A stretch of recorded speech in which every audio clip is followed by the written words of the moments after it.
Follow these patterns to discover and achieve your dreams.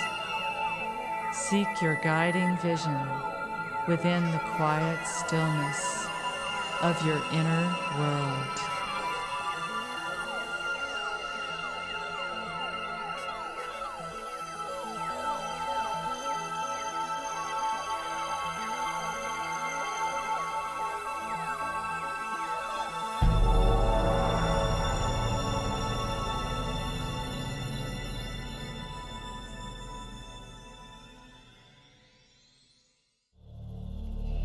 Muladhara now remains awakened at the base of the spine as you open to the six-petaled lotus of the second chakra, called Svadhisthana, meaning one's own place.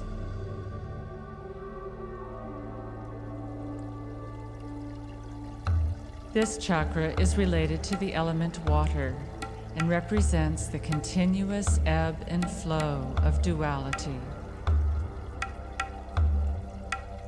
Opposites attracting, moving and flowing toward each other with a primal longing to merge together as one.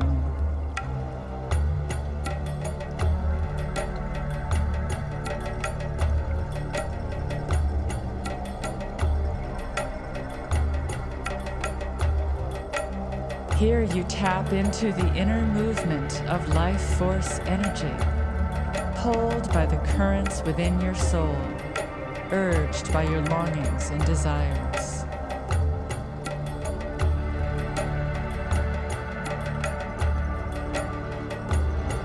At the level of the second chakra, the Kundalini serpent both divides and unites, creating the eternal yin-yang of existence, spinning in ultimate balance.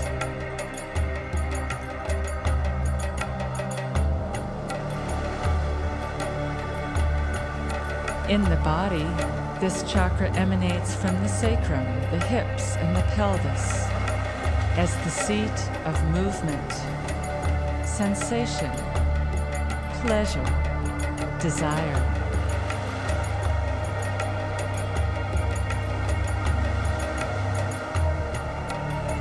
As two bodies connect with each other in erotic communion, they become one in ecstatic embrace, opening to the waters of passion and their ocean of bliss.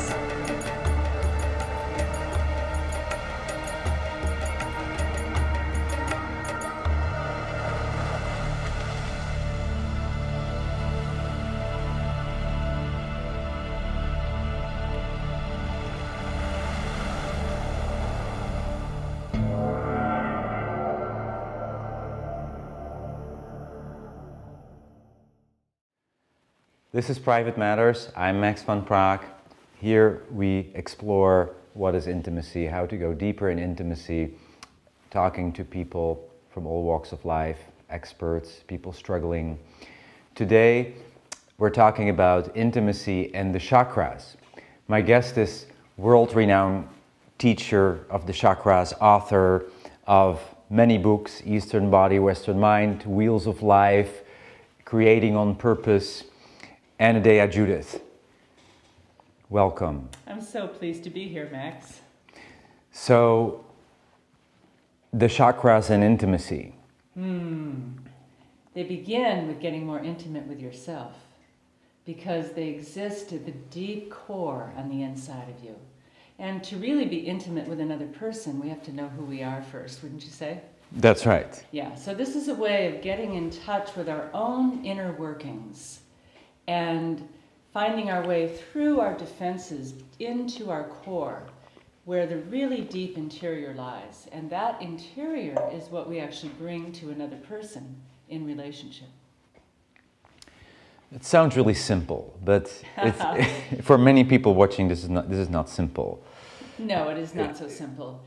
Our defenses were created at a time when we really needed them as we were growing up. You know, we were born just this, alive, purely divine bundle of energy, and we didn't know anything about the world. And then as we grow up, right from the get-go, we learn that this isn't safe, or that isn't safe, or we get in trouble if we do that, or we get criticized if we do that. And we start layering on the defenses. And the chakras are really the gateways between the inner world and the outer world. And the defenses are ways to protect the outer world from coming in or the inner world from coming out. So as we have more defenses, we have less ability to connect between inner and outer. That makes perfect sense. But taking down those defenses is, not just a matter of will. We don't even know they're there. They're automatic, they're built in, they're part of our body armor, they're part of our belief system. So you walk your talk, right? I've known you many years, and you walk your talk. So can you give an example of a situation where you had to apply your own technique, or your own wisdom? Oh, well, I do every day. Right. I mean, let's just start at the basics. Let's start with the first chakra, which is about grounding. I am not naturally a grounded person. I'm not naturally a focused person. And yet, I've managed to write half a dozen books while raising 4 kids and, moving around. So I had to learn that, and I had to learn it by discipline and by will and by intention.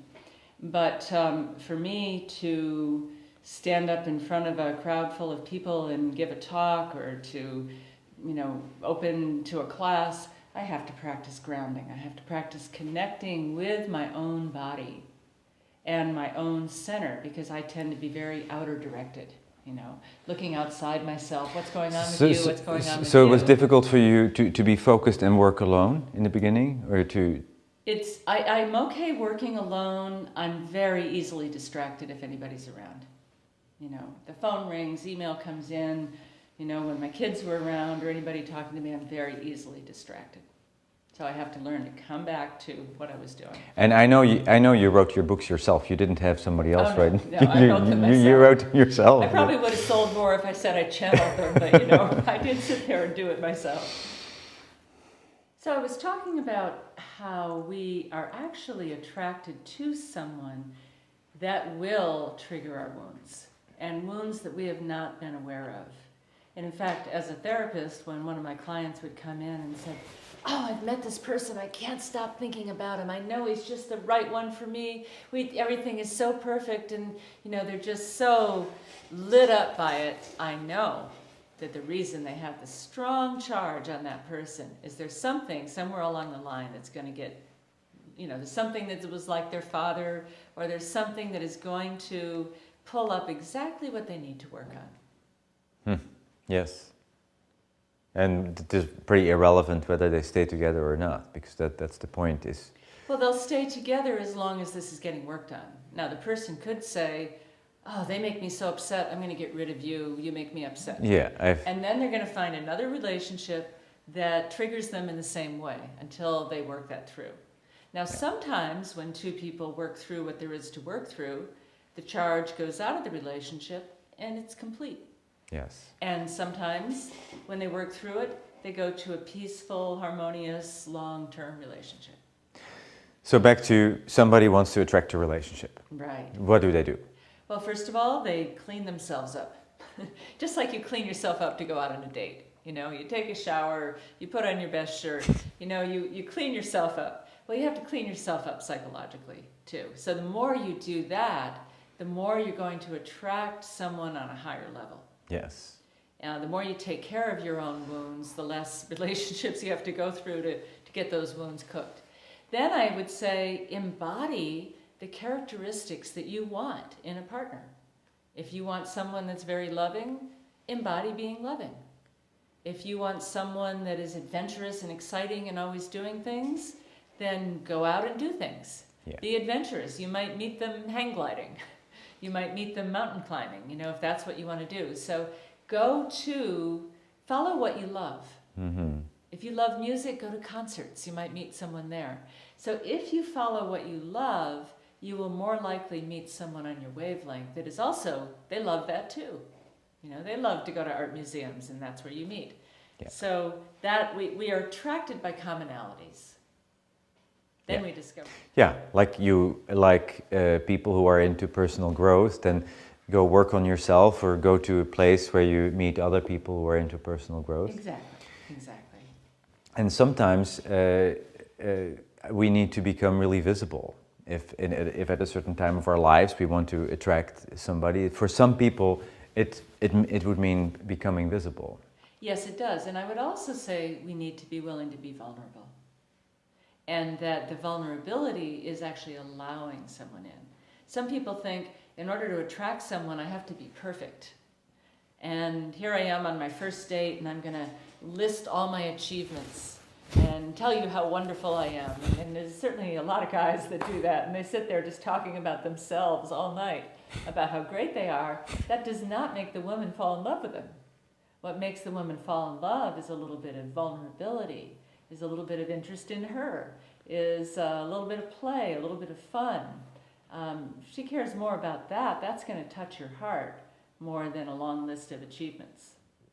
Yeah, sometimes you could even be really in agony, or on a date, and you think, no, I really blow it. I'm in agony, and I feel afraid, and the woman would really get drawn in.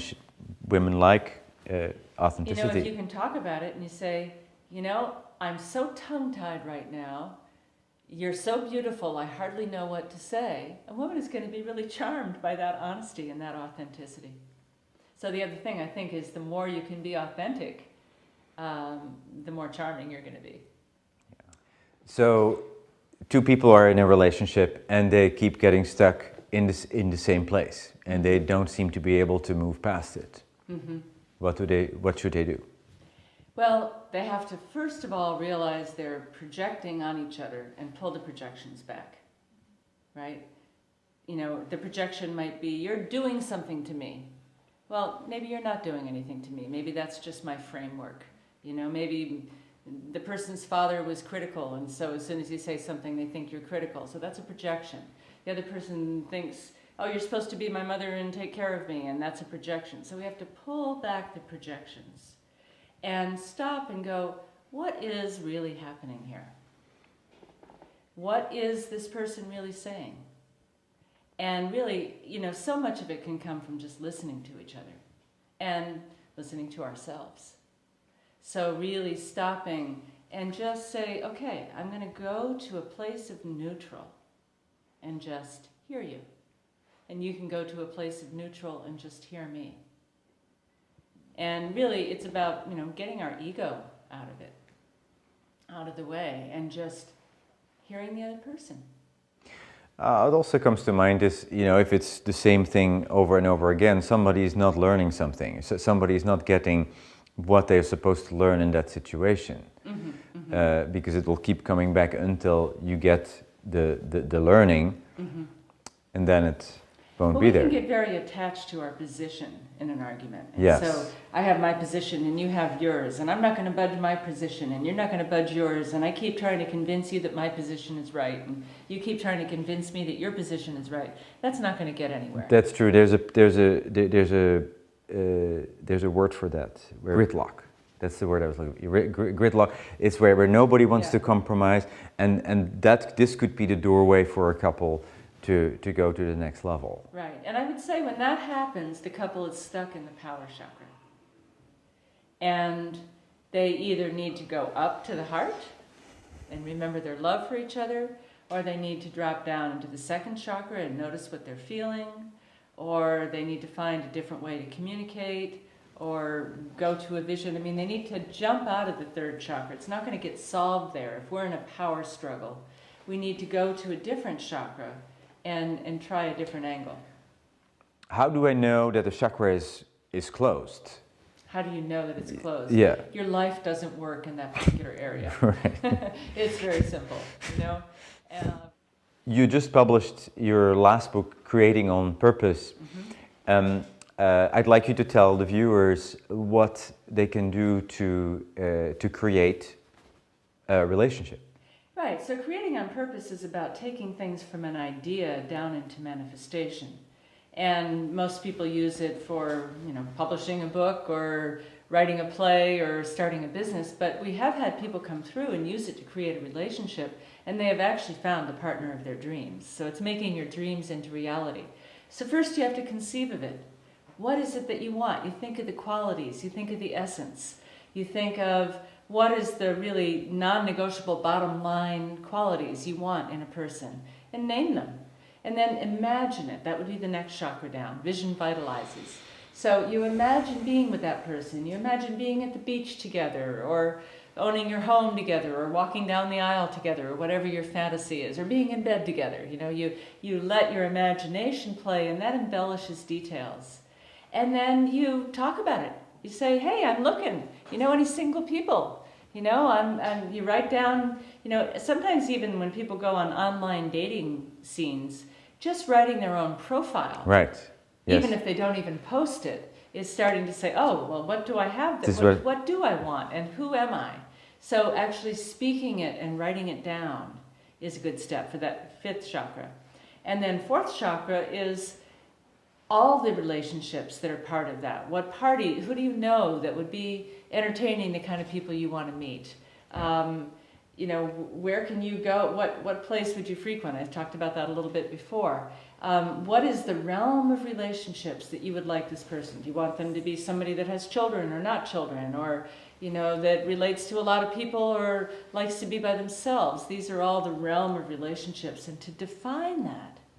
And then you actually have to do things. Maybe you have to go out to lunch with, you know, 5 people a week until you find the right person. Maybe you have to submit your profile to online dating services. Maybe you have to go to the gym and lose some weight. You have to bring pleasure into your life. People are only attracted to pleasure. They're not attracted to something that's going to be in a relationship with me, it's going to be no fun. Sure. You're not going to say that. And then really completely embody your experience. But and that's bringing it down to there is the level of the list of characteristics, and there's also the level where the list is not important. That's right. That's right. I think there is not what I call non-negotiable characteristics. Like for me personally, it would be somebody that doesn't smoke cigarettes. That's non-negotiable. There's a few other things that would be, you know, right? There's just some things, and then. The rest is not like what color hair somebody has or how old they are or how tall they are. It's an essence. Yeah. That I want an essence that's going to spark me. I can think of many wonderful people I know that are handsome, but intelligent, but they don't spark me. But it could look very different. They could look very different than your characteristics. So I say go for the essence and figure out what's non-negotiable. Yeah. And then the rest of the details, let the universe fill it in. They'll probably give you even better than you would have thought of. Creating on purpose. Creating on purpose. And you can create relationship on purpose. Especially when you're connected to your own higher purpose. Then you're going to attract someone that is also connected to a similar purpose. Yes. And it can work. Yes. Money is the 1st chakra. Money is 1st chakra. And money is a big issue in intimacy. Yes, it is the biggest taboo, according to some people. Most people can talk about their sex lives more easily than they can talk about money. Why do you think that is? Well, I think there's a lot of shame around money in our culture. There's shame if you don't have enough, and there's shame if you have too much. So if somebody has a lot of money in the bank, they don't want to admit it. You know, somebody might take advantage of them, or, you know, they shouldn't have that much, or how much do you get paid? They don't really want to admit that if it's a lot of money. And if they don't have money, then there's a lot of shame attached to it, because this culture says, well, you are what you make. And that's not who somebody is, but that's a measure of your worth. Well, that's true regardless of whether people are in an intimate... What is specific to intimacy about that? About money? Yeah.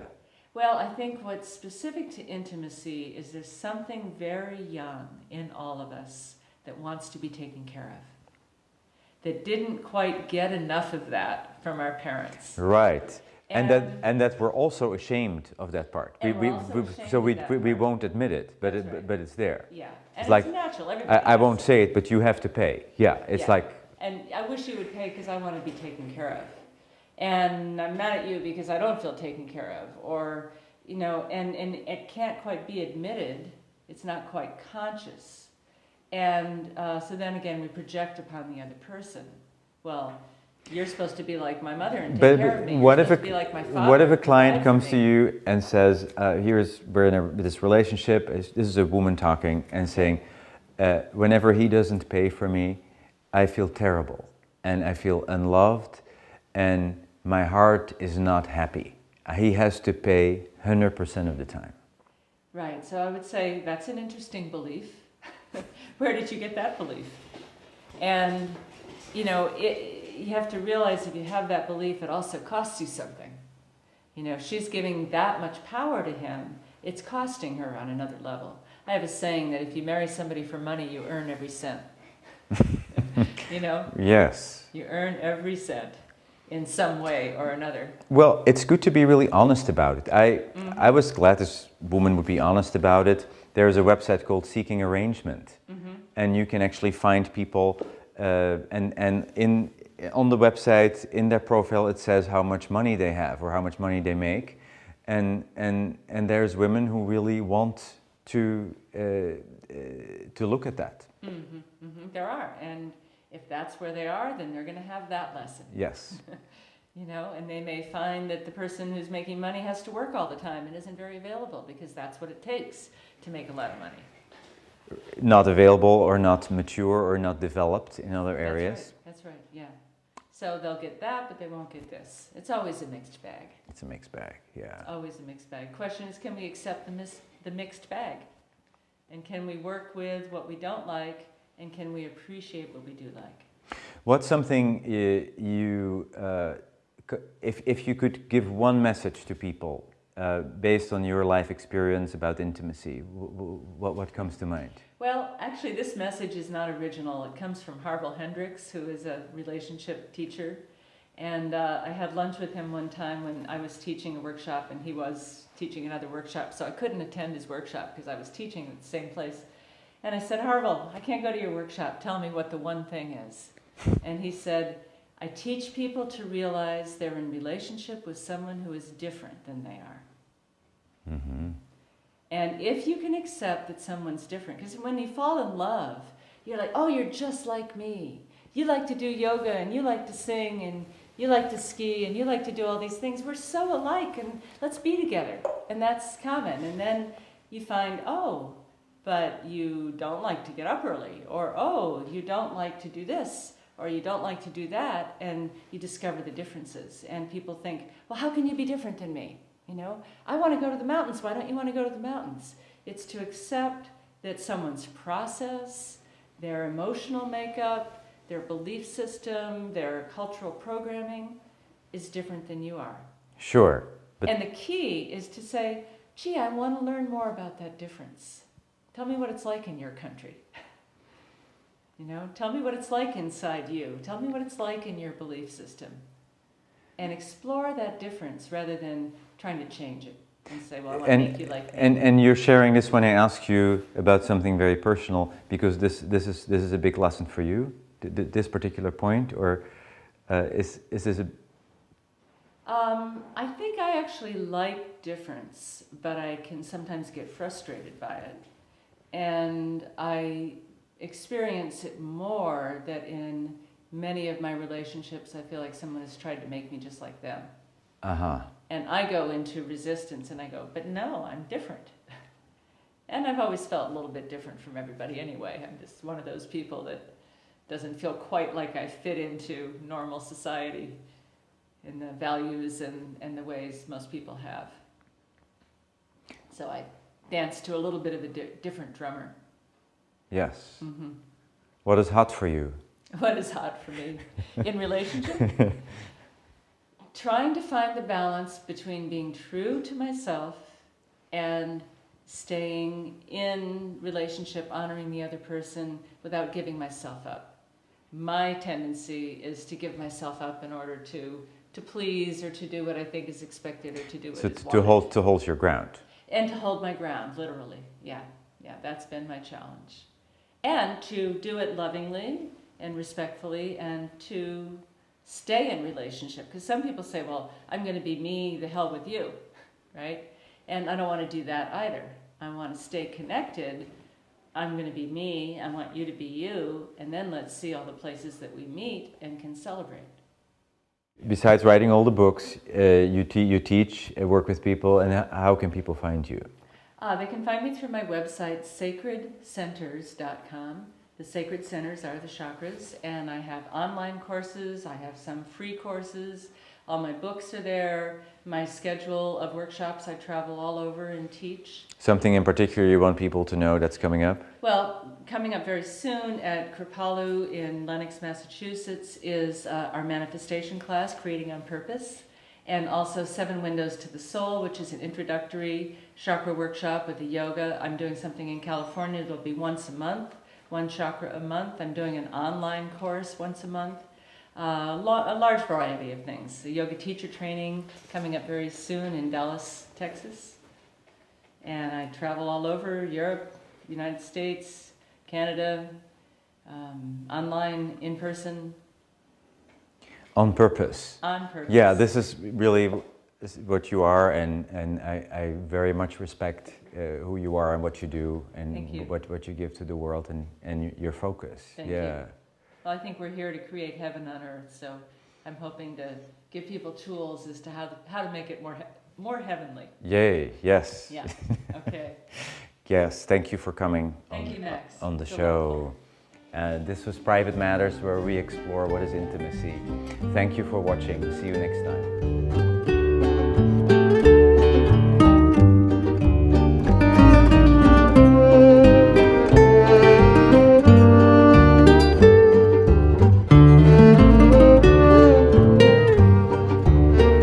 Troca este fado, dá a volta à alma e faz canto menos só.